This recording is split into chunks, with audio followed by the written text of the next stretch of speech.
Bienvenidos y bienvenidas a un nuevo programa de la Constitución que queremos. En este sexto episodio conversaremos sobre el derecho al trabajo y su posible incorporación en la nueva Carta Magna. Para ello hemos invitado nuevamente a tres actores que nos entregarán su opinión y la posibilidad de que este derecho sea garantizado en la nueva Constitución. Aquí los dejo con la Constitución que queremos.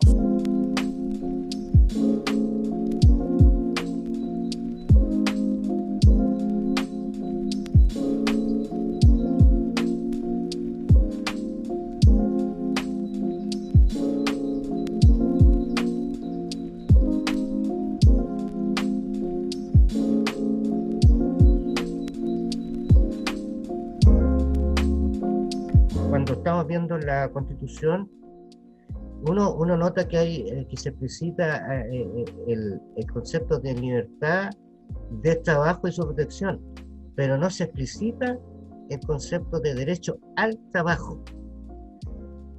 Es más, aquí también hay que considerar que en esta materia tenemos por un lado al trabajador y por otro lado tenemos al empleador, que no siempre tienen la misma agenda, no tienen las problemáticas, los mismos conflictos. Ahora, esto todavía crece si uno tiene otras consideraciones como los problemas que generan las brechas de entrada, las inequidades salariales o la precarización laboral. Lo otro que si uno irá un poco más fino es que se habla de la protección al trabajo, pero cuando uno ve cuáles son las acciones concretas de protección, esas no se garantizan y no se explicitan en ninguna parte. ¿Cómo podría el Estado, ¿no es cierto?, asegurar el derecho al trabajo?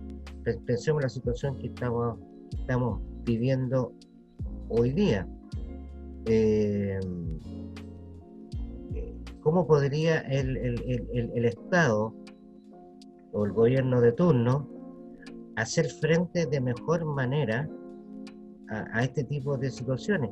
Quizá habría que, además de considerar el derecho al trabajo como un hecho constitucional, también debería haber algún amarre con el hecho que hay que consensuar políticas públicas que apoyen efectivamente al empleo, que se perfeccionen obviamente las normas que regulan las asociaciones sindicales y, por qué no decirlo, que aseguren la corresponsabilidad empresarial.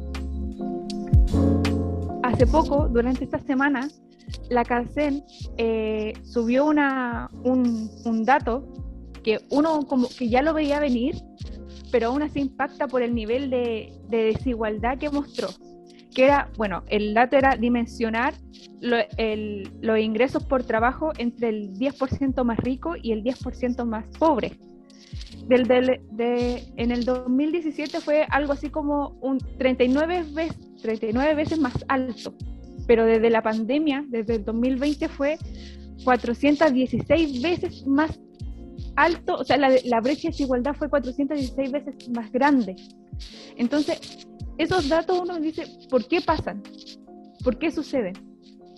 Y es porque nuestra Constitución, nuestro sistema lo permite. Y eso no tiene que suceder.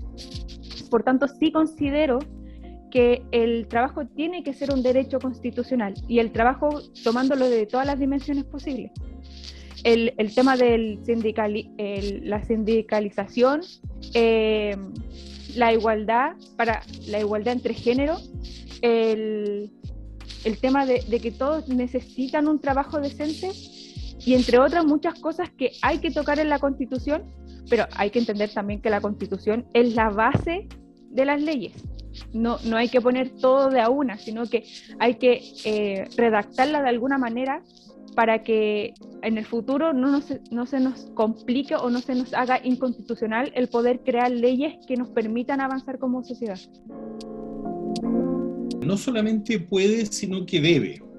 Yo creo que la gran diferencia entre la actual constitución que vamos a construir entre todos y con un sistema participativo en relación a la Constitución del 80 es que, entre otros puntos, estableció algunos derechos. Hay un catálogo de derechos constitucionales en el artículo 19, y uno de esos artículos establece efectivamente, hace referencia al derecho al trabajo. Y en la lógica de la Constitución del 80 no lo establece como un derecho, sino como una libertad. Entonces el artículo 19, número 16, actual, dice, mire, la Constitución asegura a todas las personas la libertad de trabajo. Es decir, la libertad de buscar trabajo, la libertad para poder irte cuando quieras, etc. Es decir, está dentro de la lógica neoliberal de esta Constitución. Es decir, solamente asegurar y garantizar las libertades individuales y no la protección de los derechos sociales. Por lo tanto, creo yo que esta nueva Constitución, en el ámbito del trabajo al menos, debe ir en la lógica de la protección del derecho en cuanto social. Es decir, primero reconocer la necesidad del trabajo, lo que la CUT y la OIT hoy día denominan el trabajo decente, y a partir de este trabajo decente elaborar un catálogo de derechos que en mi opinión debieran formar parte de la estructura constitucional. Por ejemplo, la igualdad, la no discriminación salarial, la libertad sindical, la negociación colectiva por rama de actividad, el derecho a la huelga reconocido expresamente, etc.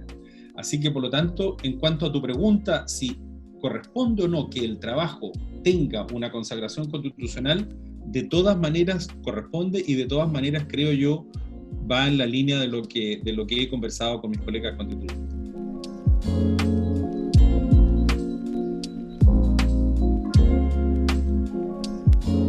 Yo creo que lo primero es aclarar los conceptos.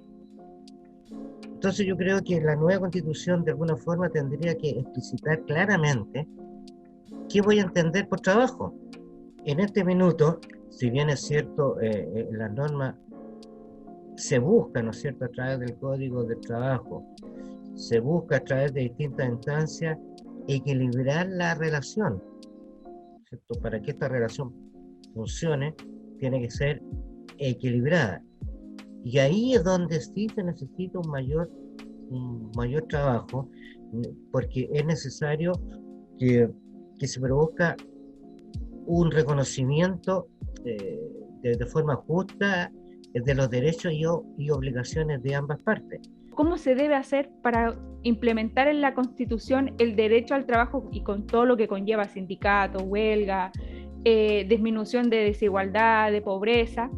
Hace poco, en el 2015, poco relativo, hace poco, las Naciones Unidas aprobó lo que se llama la Agenda 2030, que en el objetivo 8, y aquí lo tengo, dice: promover el crecimiento económico sostenido, inclusivo y sostenible, el empleo pleno, productivo y trabajo decente para todos. ¿Para qué? Para el desarrollo sustentable.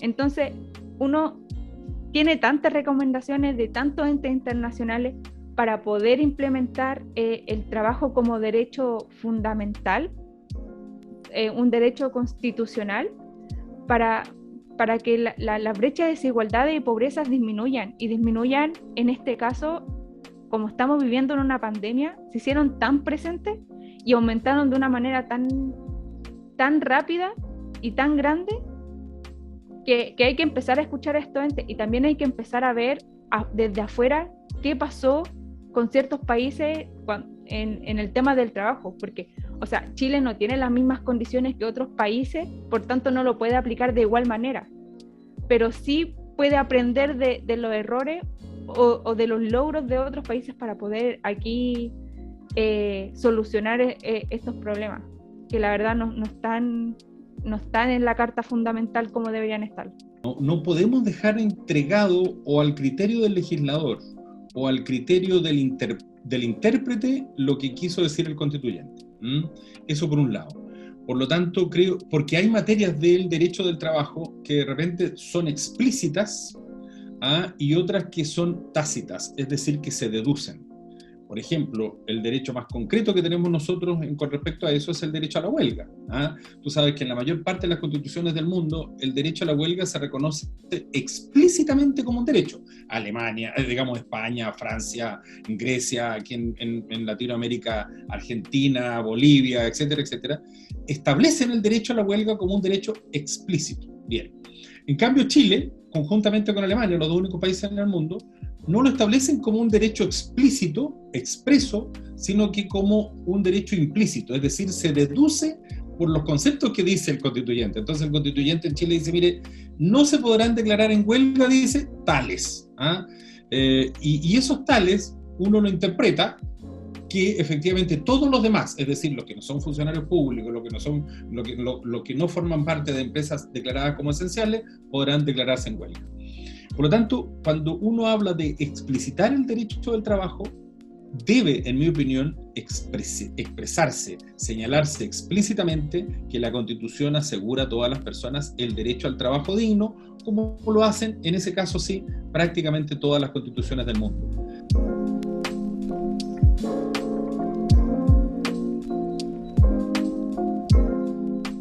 El más relevante hoy en día y seguramente en el futuro va a ser la protección a los trabajadoras y trabajadores, aun cuando todos estos temas de alguna forma están íntimamente vinculados, porque además el trabajo, como te lo planteaba, considera dos agentes, y que son dos caras de la medalla, y para que esto funcione bien tienen que estar los dos agentes sintiéndose bien, beneficiados con la relación. Yo creo que hay temas que son muy relevantes. El proceso de sindicalización creo que es relevante. Creo que el derecho a huelga también es un tema que tiene que mejorarse. De hecho, en la actual Constitución, la huelga está planteada como una situación que se prohíbe para algunos trabajadores, particularmente o específicamente en el sector público, definiéndolo que no tienen derecho. ¿Y por qué un trabajador va a ser distinto al otro? Hay que ver cuál es, como usted dice, el más prioritario para ver qué nos lleva a tal cosa. Porque, por ejemplo, a mi opinión, el proceso de sindicalización podría ser el primero en hablarse, en debatirse. ¿Por qué? Porque el derecho a decisiones colectivas, a la huelga, permite que los otros temas se puedan llevar a cabo. Por ejemplo, el tema de las amas de casa como trabajo informal, aunque sean independientes del sector privado, del sector público, tengan derecho a una sindicalización. ¿Para qué? Para exigir derechos. El tema de la protección, de la igualdad, de la no discriminación laboral, de los derechos de información y de participación de los trabajadores en la empresa, pueden llevarse a cabo gracias a la sindicalización. Entonces, considero que este tema nos puede hacer camino, nos puede abrir un camino para resolver los otros, que sería el trabajo no remunerado, la protección a los trabajadores y trabajadoras, y se me fue el último. Migración. Inmigración. Que hoy en día los inmigrantes aquí en Chile es una población grande y que está siendo muy necesaria en mano de obra aquí en Chile. Entonces ellos necesitan sindicalizarse, juntarse para poder exigir derechos. Esencial en el derecho colectivo y día del trabajo es garantizar el derecho a la huelga. Creo yo que el tema del derecho a la huelga que hoy día en Chile no está reconocido expresamente, sino que de manera implícita, es decir, se deduce de la negación del propio constituyente, creo yo que eso asegura varias cosas, en mi opinión. Porque el derecho a la huelga por sí mismo, desde luego, la gente dice, claro, vamos a tener una mayor capacidad para hacer huelga en una empresa donde no necesariamente la negociación colectiva va a ser solamente con la empresa, sino que lo más probable es que sea a nivel de rama de actividad. Es decir, Todos los trabajadores en la empresa salmonera negocian una vez y con todas las empresas salmoneras. Todos los asistentes de la educación de Chile negocian al mismo tiempo, ¿no es cierto?, y buscan las mismas prestaciones como se hace en Europa. Entonces, se negocia colectivamente, se asegura la libertad sindical y además se asegura la tercera patita, que es la huelga. Y yo creo que la huelga, lo bueno que tiene es que garantiza en su interior por lo menos 3 derechos que me parecen esenciales. Uno, que permite la movilidad de clase, la movilidad social. Es decir, si tú dejas esto entregado solamente a la libertad entre trabajador y empleador, lo más probable es que el trabajador siga ganando la misma remuneración, la menor posible, porque el empleador, segundo, que además permite garantizar la libertad del trabajador, como te decía, ¿no es cierto? La libertad del trabajador se ve muy reducida cuando tú haces un contrato estrictamente con tu empleador, con tu empresario, con tu patrón, porque no te puedes mover. Pero si tú tienes garantizado un derecho social como es la huelga, efectivamente esta libertad la vas ganando de a poco.